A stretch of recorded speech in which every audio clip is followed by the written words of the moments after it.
各位好，又到咗我哋大長噏嘅時間啦。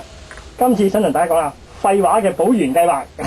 咁嘅意思即係話之前啲廢話有啲未講完，要補翻啦，補飛一隻啊！咁有咩廢話講？首先咁講啦，呢個股市先。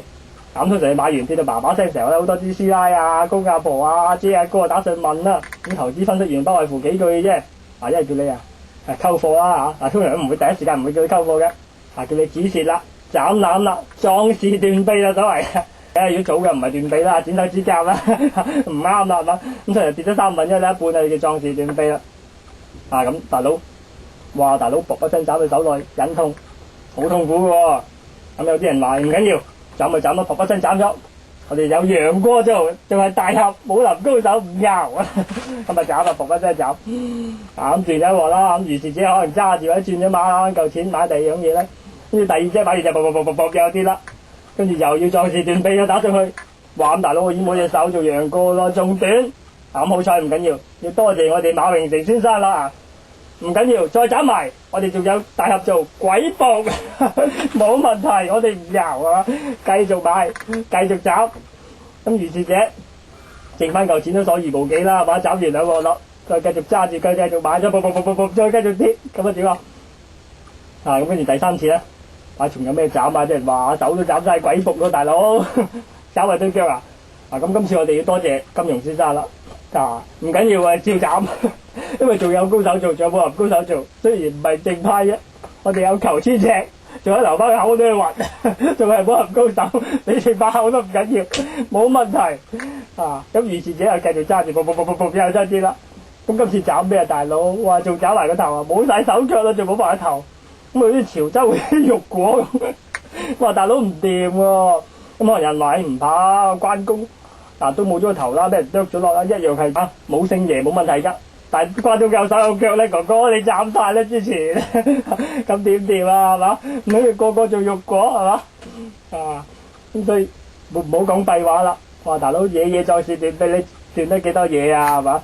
跟住仲有成日會叫你轉馬㗎啦。即係譬如買咗某隻貨啦咁其實你講買之前佢唔講喎，買之前咧，佢話呢隻馬咧話千里馬嚟嘅，伯樂嚟嘅，血汗寶馬嚟嘅。買完之後咧上咁上下咧，或者跌咁上下又唔同講法啦。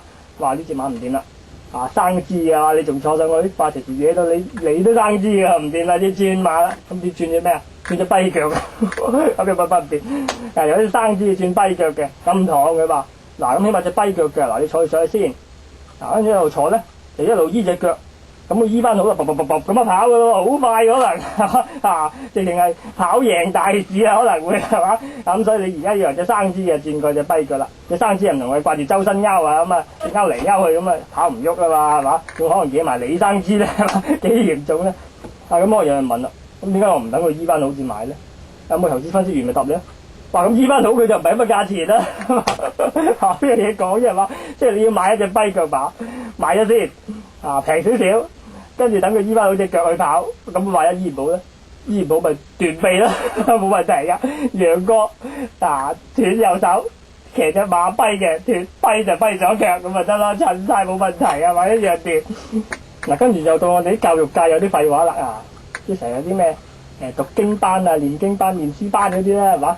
跟住成日啲小朋友講啦，你唔使明嘅，你練咗先最緊要練練晒嗰啲咩四書五經啲咩夫子嗰啲弟子規三字經棘嗰啲莎士比亞念全部念，唔使明嘅咁可能有啲人話啦，喂，咁點解唔等佢大個咗明你哋練咧？明咗融會貫通咗，唔係容易入腦，唔係容易念添咩？更加係嘛？咁點解要得細個唔明嘅念跟住練完之後大個又唔記得啦？可能係嘛？甚至乎又唔知點解咁念嚟做乜嘢啫？係嘛？